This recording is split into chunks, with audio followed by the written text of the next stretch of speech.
Our children have to do chores. They have to do their homework and their school work. That's their responsibility, not the parent's responsibility, the child's responsibility. They need to do it effectively, fast and snappy, right the first time. We check it. The teacher checks the homework and gives feedback to the child on the schoolwork, not the parent. The parent checks the work the child does at home and gives them feedback on that. And we need to remember that the chore is not as important as the child. Restitution has to be made if the children break something, if they steal something, if they hit another child in school or at home. You know what parents do? They drag the child over and they say, all right, come on, you hit him, now lie to him. Come on, lie to him. All right, now you've been hit and lied to. Don't you feel better? That's what I watch them in Walmart. You guys observe parenting behavior in Walmart? Unbelievable. Why do we have them say they're sorry? They're absolutely not sorry. It is a lie. And that's all the child gets for getting kicked is a lie? What a deal. So I don't do it that way. If they injure another child, hitting them, kicking them, pinching, whatever it is, they owe the child time and energy. So I have them carry their school books, clean up after their art project. If they're at home, they fold laundry for the other child or do their chore for them. Children should have about 30 minutes worth of work to do at home. All right? So they're giving back to the family. They're learning life skills. It's very, very important that they are putting that time and energy in. Part of earning the privileges is doing their chores. If they're not responsible enough to do their work at home, they're not responsible enough to be out on a bicycle or out in the neighborhood or on the soccer team. Okay? They need to be in close until they are accepting that responsibility. When they steal things, they pay back double. Remove barriers between parent and child. TV, we've talked about off and on, but I cannot stress enough how important it is that that thing is not between the parent and the child. My children do not watch TV, movies, play Nintendo, or video games for at least a year when they first come in. It just interrupts the healing of the brain time that they have to be in reality, thinking, feeling, touching, doing, and building. The telephone's another one of those that's gotten so much interruption in the relationships that we have. I've been out to dinner with my cowboy, and the couple next to us will both be on cell phones in the restaurant. It's like, why did you go? Why didn't you just stay home? You know, you're not talking to each other. Unbelievable. Telephones have answering machines. So cool. You know, you let the answering machine get it, and then when you have downtime where you're not interacting with the family, then you return the calls. But they don't interrupt you right in the middle of dinner to, you know, jump up and see who's selling magazines instead of talking to your families. Let the machine get it. Furniture, some parents buy beautiful furniture and the child carves it up and they get all stressed out and angry and upset. I have parents call me and they say, my child is wasting toilet paper. I say, well, that's fine. That just means they're volunteering to buy toilet paper for the whole family. That'll be so nice. For the next few weeks, they're in charge of buying the toilet paper. I don't get all upset about it, but they keep putting stuff in between me and them. How can I get you to look away from my eyes and my heart and look over here? How about toilet paper? Can I waste that and get you distracted? How about pouring shampoo down the drain? Can I get you distracted on that? Can I carve initials in the furniture and get you distracted on that? I stay focused. That child's heart is my focus. Toilet paper, shampoo, we'll get more. Whoopee. Yeah, he's wasting toilet paper. We can deal with that. So be very aware. The child tries to put barriers between the relationship. Avoid the wrong battles. You've got a whole list there in your handouts, but no warnings. They see it as threats. If you do that, I'm going to do this. Not in the classroom, not at home. No second chances. The first time they do an inappropriate behavior, there's a consequence. Not a lecture, not a warning, a consequence. No food or bathroom issues. You can't make them swallow it, all right? You can't make them hold it, and you can't make them go. As far as the bathroom issues, they have to deal with that. No clothing, hairdos, or friends hassles. Children select friends on the same level of self-image that they have. So if they see themselves down here, they're going to pick kids that see themselves down here as well. And that's how they act. So when we say, oh, this kid you picked is a loser, I don't want to see you hanging out with that, you know, crummy, whatever, then the child that is selecting that person as a friend says, well, that's where I am. And if you think that person's a loser, so am I. and we just put them in the same category and hurt them both. So we can't do it that way. When my child gets healthy enough to have a friend, I am invite the friends over. And I say, well, it's a good thing he has you for a friend, because it looks like he could use a good friend, you know? And they come over and we make pizza and we do all kinds of fun stuff together at my house with me in the middle of it. Not at their house with who knows who watching, okay? They're with me. They have a after prom all night deal. Do you guys have that? Oh man, I hate those things. Well, my daughter was invited to an all night party at this young gentleman's house that had his own apartment. He's 17 years old. He has his own apartment, and it's an all-night party. And she's 18 years old. What am I going to say? No, you can't go. That would say to her, I don't trust you. You're not strong enough to handle that. So I'm like, how do I deal with this? Because she was emotionally stable. She was a very strong young woman. Okay, this is a mess. I don't want her to go. I'm scared for her because the temptation of all kinds of disasters is bad. So I said, hey, you know what I was thinking? Let's throw an all-night party here. I'll pay for everything. She's like, cool. I said, I will make 5,000 pizzas. I will rent every movie in town. What else do you want to do? We'll do it. You know, so we had an all-night party at our house. And I was up all night, right in the middle of it, you know. And I'm making pizzas in the kitchen. And some of the kids that were not invited but heard there was a party and invited themselves came. And they come in and they're looking at me. Her mother's here. We have to go. Thanks for inviting us. And they laughed real quick. Probably had the keg of beers still in the back of the truck. Yeah, I'm in the middle of it. You bet I'm in the middle of it. I want to make sure my kids are safe. It is so tempting. It's like we're all tired. We're all laying down next to each other. Well, that's so easy to get into trouble. And you know, prom night is the most dangerous night of the year for teen pregnancy. So before prom night, I am hugging my kids. I'm giving them hug after hug after hug. So by the time they get to prom night, they're going, my touch needs are met. Don't touch me. I'm filled up. I got it. So far, we've been cool on prom night. We made it through everyone safely. No spare grandchildren unexpectedly. All right.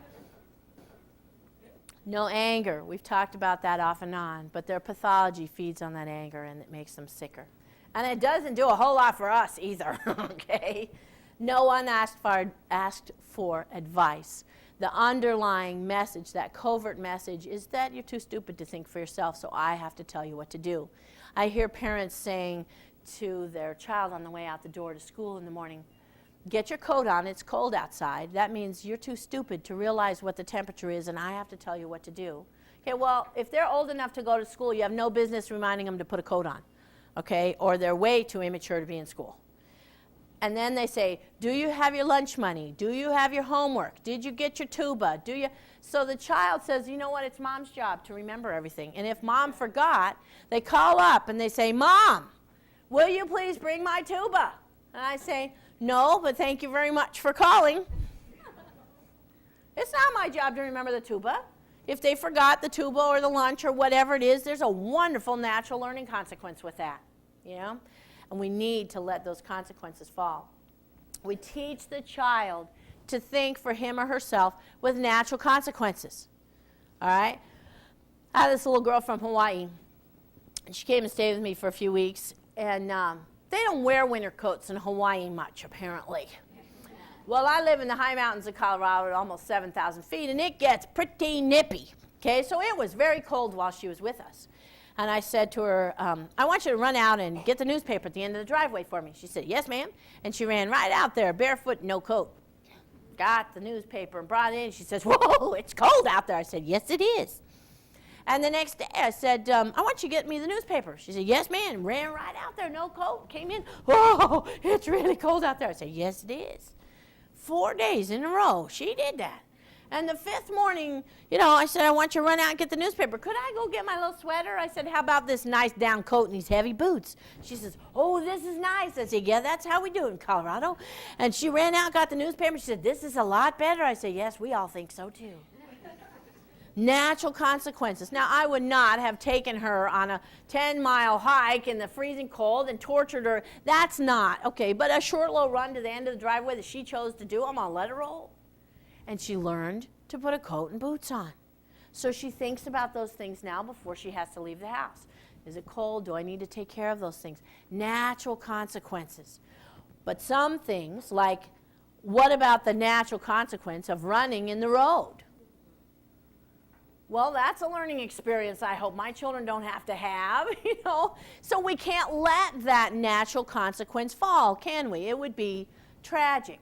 So then we do what we call the supernatural consequence, which means we put a consequence on it.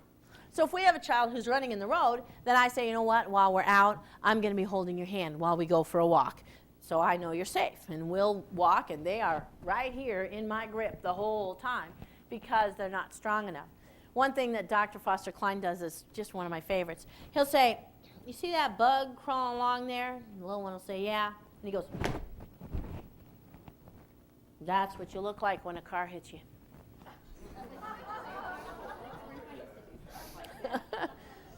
Sometimes they'll hear that better than your words. Sometimes they won't, but it's worth a shot. It's kind of hard on the bug population. Supernatural consequences, consequences that we put on there. What about a child who doesn't brush their teeth? What's the natural consequence to that? Yeah, they get bad breath and their teeth rot and fall out. So it's a natural birth control method. Nobody will date them when their teeth are rotten and falling out, right? But it's not a very nice thing to just let them do. And then later on they say, gee, I should have probably brushed my teeth, you know. So we put a consequence on there. We don't let the natural consequence happen. So what I do is I say, you know what, I pay for the sealants and the cleanings, and I get my kids in real often if they're not brushing their teeth so that they're professionally cleaned and sealed. And my children pay for the filling and the drilling. And you know, when my son Adam came to me at 12, he didn't brush his teeth at all. And a couple months after he was there, I took him in. He had $400 worth of filling and drilling done. And let me tell you what, that boy's 19 years old. And since the day he got his filling and drilling done till today, he has brushed his pearly whites twice a day faithfully without ever being reminded. And he had to pay $400 for the fun of the filling and drilling. And he just had to earn $10 a day, making payments till he got it all taken care of. But whew. So supernatural consequences. Consequences are always given with empathy, no anger. We don't say, of course you're cold, you stupid. Look at how cold it is and you go out there without a coat. You say, oh, sweetheart, I bet you are cold. Okay, empathy. Oh, I'm so sorry you have to pay $400 for your teeth. Man, that's a bummer, and it is. But we are empathetic. Let them have the units of concern. Let them care. We're showing that we care, but we're letting them care more about their body than we do because they have to care more, all right? It's planned to turn the child's thoughts to the inside rather than the outside. Punishment turns the child's thoughts to the outside. Look what you did to me, instead of, oh, I should have put my coat on, I'm cold. Now, punishment, we got to talk about that a little bit because that's a pretty huge issue. Parents feel like the children need to suffer to change. Because when we were kids, if we got sent to our room, we'd be sitting in there on our bed thinking, oh man, I shouldn't have said that. You know, now mom's all upset and dad's all upset and that was a dumb thing for me to do. And so we were in there with our conscience. And we felt bad because our conscience was pulling at us. Well, you send a child with attachment disorder to their room, if you try that, for, okay, you were naughty, go, you know, you did a naughty thing, go sit in your room. And they're in their room, they're like, woohoo, woohoo, I'm having a good time, woohoo, woohoo, woohoo. And the parents say, oh, he is not suffering. He will not change if he doesn't suffer, he doesn't care. He did that awful thing and look at it, he's in there having fun. Oh my gosh, we've got to put some suffering in there. Okay, that's it. Sit on your bed with your hands folded and don't move. He is still not suffering. We've got to get some suffering in there. He still doesn't care. I know what. We'll have him kneel on beans. That'll be some suffering. Well, these children have had this much pain, and they have endured that much pain. So we give them this much pain, and they're like, I can deal with that and anything else you can dish out. Some parents try old-fashioned whop them upside the head or swat them on the behind. Well, our kids have had that much pain. We just gave them this much. They're like, what's that? I can deal with it. But we just aligned with the people who gave them the pain in the first place. We send them to bed without any supper, so they're in there suffering. We want this child suffering. They're like, you know what? I got an empty feeling in my gut, the same as I had when I was a tiny baby, and I didn't get fed. You're just like the people who didn't feed me in the first place. We don't use punishment with children with attachment disorder. They have already suffered. And if spanking them would help them to heal and not end up in the electric chair, I would be handing out paddles. It does not help our children to heal. They have to learn to trust, and they learn to trust by us not inflicting pain on them. Teaching them to care does not involve pushing them into suffering. When I have a child cuss me up one side and down the other, I have them rub lotion on my feet. I sit on the couch. They sit on the couch. I put my feet up. They rub lotion on my feet. I read them a book. We both have a great time. And they stop cussing at me because they probably would rather be doing other things. But it doesn't have to hurt to work. And when we try to put that suffering on there, it's not going to happen. It has to come from the inside out because we're developing the conscience. So we're working from the outside in with the punishment instead of from the inside out with the consequences, all right? So be very aware. Punishment is to get the child to suffer, trying to force them to care, and it will backfire every time with our Munchkin crew. Help the child to process feelings. With the teenagers, we write this on the inside of a spiral notebook. We give it to them. They go in their room. They write a paper about what's going on, and then they come out and we talk to them about it. They need time to process. With the younger children, we have them do strong sitting for a few minutes, say ready when they're ready. You know, if they just broke something or stole something or whatever, they're all upset. They need a little bit of time to shift gears before we talk to them. It's not punishment. They sit over there. When they get straight and tall, they say, ready. It's got to sound ready. It's not like, ready. Sweetheart, you don't sound quite ready yet. When you sound ready, I'll believe you. Ready. I pull them up in my arms. I say, what happened?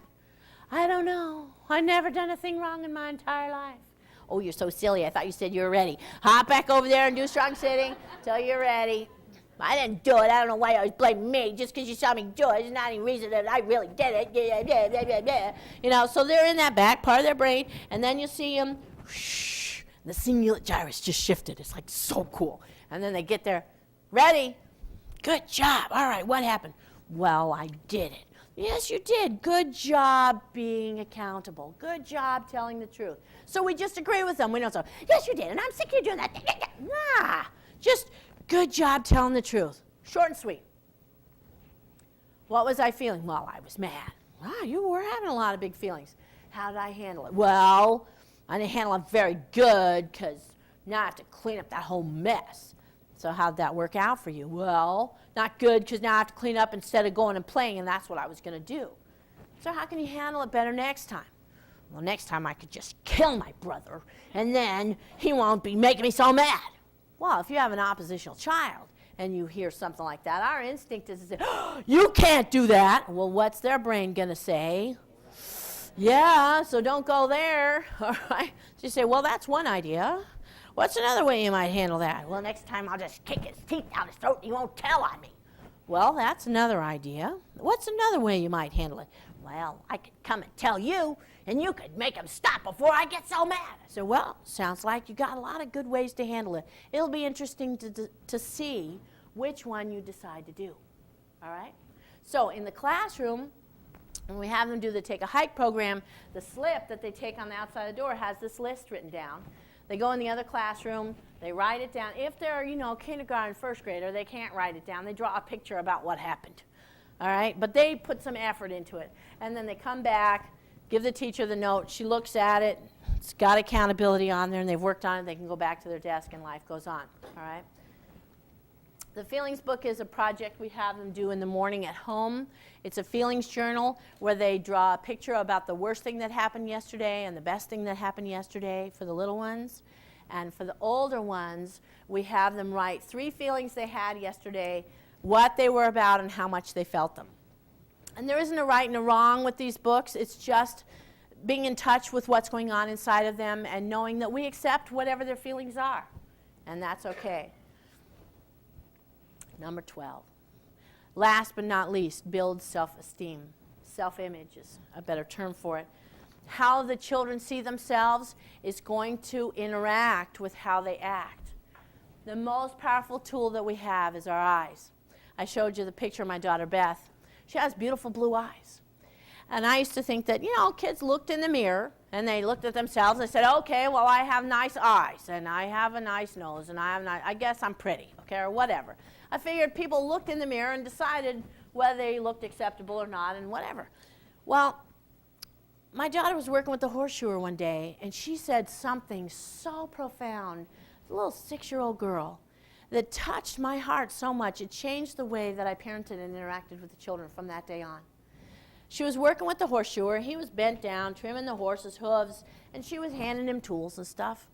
And he looked up, he said, "You sure have pretty eyes." And she looked up at me like that, just real quick like that, and I just smiled at her. I thought, well, that was a strange response, because her eyes were confused when she touched base with me real quick. So later on that night, I pulled her up in my arms, and we were doing snuggle time. We were laughing and, you know, just sharing fun times. And I said, "You know you have pretty eyes, don't you?" I thought, she looked in the mirror. She has gorgeous eyes, you know. She said, "Well, back in the old days when I had my other mother, when people said that I had pretty eyes, I would look in her eyes, and her eyes would say that wasn't okay. And then today when that man said that, I looked in your eyes, and your eyes said it was okay. Is it okay if I have pretty eyes, Mom?" Whoa. That quick little check-in was, can I take it in or do I have to push it out? One quick little glance. How ready we have to be when we work with children, with our eyes filled with belief in them, ready when they check in to say, yes, yes, you're valuable, yes, you're important, yes, you're special to me. Our eyes are so powerful. One split second gives a huge message to a child. You have beautiful eyes. The eyes are the window to the soul. It's a powerful statement. All right? So we use our eyes to build our children's self-image. That's our most powerful tool. I know I've said that off and on, but I cannot stress it enough. When we share our eyes with a child, with our co-workers, with our partners, we're making a powerful difference. Our eyes speak volumes. Photos of the children doing things right. You know, my children build things out of Legos. And then I say, okay, it's time to clean up for dinner. They have to tear it apart. So I say, oh, wait, that's way cool. Let's put it in the middle of the dinner table. We'll use it as a centerpiece because I like it. And they're like, oh, okay. Or I say, oh, come on, bring it outside. Hold it up to the light. Let me get a picture of it. And I snap. If you wait, let me take one over here. Okay, that's good. And I print them out, and we send one to Grandma. You know, my mom used to get all these pictures of Lego creation. She'd call me up, what am I supposed to do with these Lego things? Hang them on the fridge, Mom. Hang them on the fridge. When we come over, they'll see them. Okay. You know, and people stop me in the grocery store and say, hey, how's it going? Oh, hey, let me show you what my child's building out of Legos. Look at this. Look at that one. Hey, look at this one. And my child's standing there going, my mother is proud of me. My mother's proud I built something instead of tore something down. I think I'm going to go home and build some more Lego stuff, you know. But the people in the grocery store are usually going, don't ask Nancy Thomas how things are going. You got to look at Lego pictures, you know. I have photos of my children all throughout my house. There's no more beautiful artwork than a child who's smiling from their heart. And my children see, I have pictures all over of them. I'm proud of them and how beautiful they are from the inside out, all right? If you take a picture and you kind of get them in a half blink or the day they have that big zit or whatever, don't show it to them or fix it with Adobe Photoshop beforehand or something, because they just see the giant zit or whatever they're doing and they say, see, I am ugly. I knew I was ugly. So be careful with that. I do film. If my children are doing some great jumping jacks, I break out the video camera. If they're riding a horse, I take out the camera and I show them the film of themselves riding, turn the sound down, and play some really beautiful music while they're watching it so they see themselves. Look, I can ride a horse. Yes, you can. You can do a lot of great things, all right?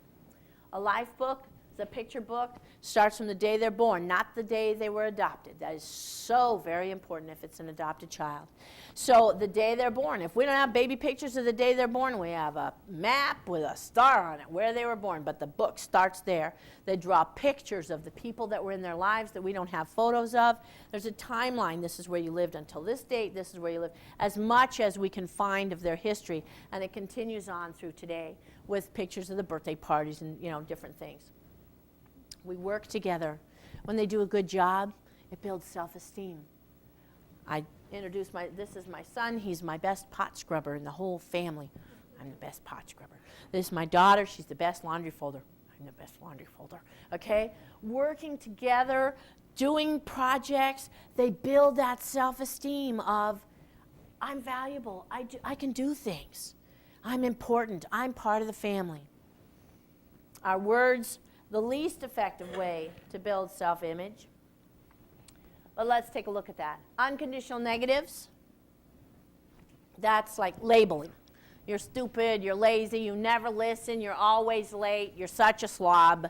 Those things encompass the whole child. They're very destructive. And children who have been deeply wounded a lot of times will just believe it when you tell them that, and it just sets in stone what they already see because they feel like they've been thrown away like trash. All right? Unconditional positives is the exact opposite of that. You're a great kid, you're wonderful, you're terrific, you're the best kid in the whole school. That encompasses the whole child, everything about them. You're beautiful, you're smart. Children that have low self-image because of early childhood separations and trauma will look at you and say you're either stupid or you're a liar. They will not take those in. They will reject you and everything else you say from then on. We do not use unconditional positives with children with attachment disorder. Very destructive. If I have somebody say that to one of my children, I usually get 3 days of inappropriate behavior from the child. If we're in the grocery store and somebody comes up and says, what a great kid, I've been watching, it's a wonderful little helper, doing a super job, I'm like, oh my gosh, I have no idea what you just did. I'm going to pay for that, you know. Conditional positives. That's when you put conditions on it, okay? That's really helpful, isn't it? So that would be like, you know, right now, that's a condition, the way the light is shining on your hair, the way you have it combed, it's real shiny on the top. It looks nice up there, okay? It's not you are beautiful, but the way you have your hair combed right now with the light shining on, it's got a whole bunch of conditions on there. So that's a conditional positive. A conditional negative is the exact opposite. You know, you got your hair combed, you got the front of it looking good, but the back of it, you got it sticking up straight there where you missed it this morning when you got up. It's kind of, you know, the Sandman was having a heyday dance back there or something. So, conditional negatives. It takes 5 conditional positives to balance out 1 conditional negative. So if we have to say you missed one on your spelling test, okay, we just brought them down, but they missed one on their spelling test, look at how many you got right. This is more right than you had last week. That's 2 conditional positives. We put a hand on them. That's a 3rd conditional positive. We make eye contact of I believe in you. That's a 4th conditional positive. And I'll bet next week you're going to be doing even better. Okay, believing in them. So to build that self-esteem, we need to be very careful with our words. Now, last one on there, it's a little bit hard to read, but it says reverse positive. Some children cannot handle even a conditional positive. If they're doing a repetitive behavior like jumping jacks, that's how I kind of test to see if they can't handle positives. If they're doing some repetitive behavior, I'll say, oh, that one was really good. If they can't handle a conditional positive, the next one will be exactly the opposite of a good jumping jack. Okay? They'll be doing, you know, something, some weird thing or other. And then I'll say, whoa, I need to be careful. So a reverse positive is, all right, I know I asked you to scrub this floor, but here it is, perfectly clean and beautiful and sparkly. I don't see any dirt anywhere. Who did this? You didn't do this. Look at it, so beautiful. Did you get the neighbor kid over here to do it? Did you? It's so shiny and clean. You must have had the neighbor kid do this. I'm sure you did. I'm sure you got him over here to do it. Come on, tell me. Come on. You know, they know that you know they did the floor. But you can't say you did a great job. So you have to make it a playful game, reverse positive. You couldn't possibly have done this floor. So sometimes we have to go that route with our children. When we put all the pieces together, we can have peace in the family. We can have peace in the classroom. The child can move forward and heal. The family can be a unit of peacefulness and joy, spending time growing and laughing together instead of, you know, doing the demolition stuff. This is my son Adam. Talked a little bit about him off and on. I got him when he was 12 years old. He was profoundly disturbed at 12 years old. He admired Jeffrey Dahmer more than anybody in the world, and that's who he wanted to be like. Jeffrey Dahmer was a cannibal. I didn't think we needed any more cannibals. So when his father called me up, I said, well, send him on out. He sounds like an interesting case. And he was a very interesting young man. We spent a lot of time together, and he's a wonderful, loving son now. He actually had Asperger's syndrome, which I was not familiar with at the time.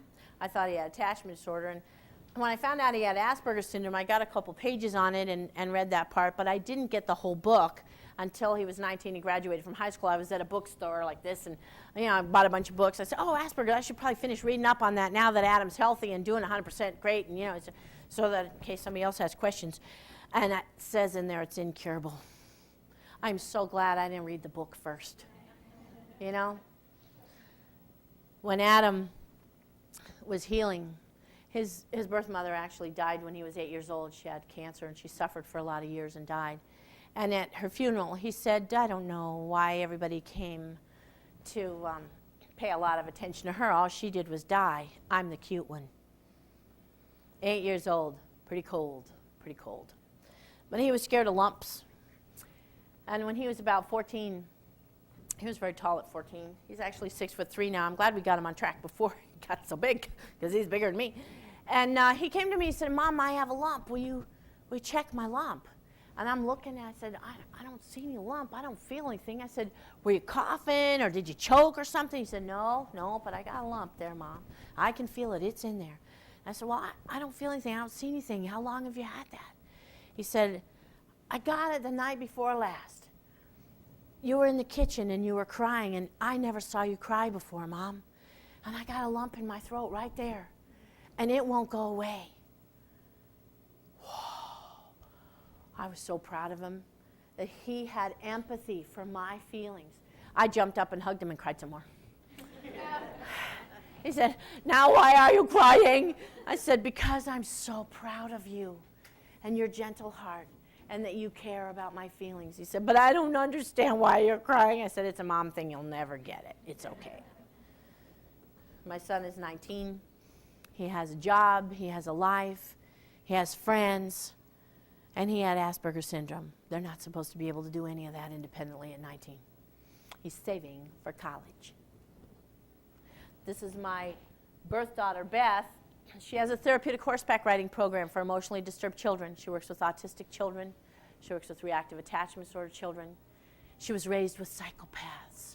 She was raised with the most cold, hateful, uncaring children in this entire country. And what does she do in her spare time but continue to help them? Because they touched her heart and she knows that they can heal. These kids can heal. It's powerful. And are we worried it's going to make our kids sick, being raised with other kids? No.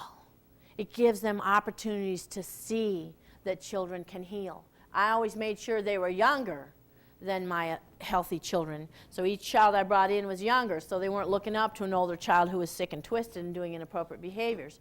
But even if they are physically older, emotionally they're much younger, so they would still be, in that category until they moved up. These children can heal, and it is so exciting to be a part of it.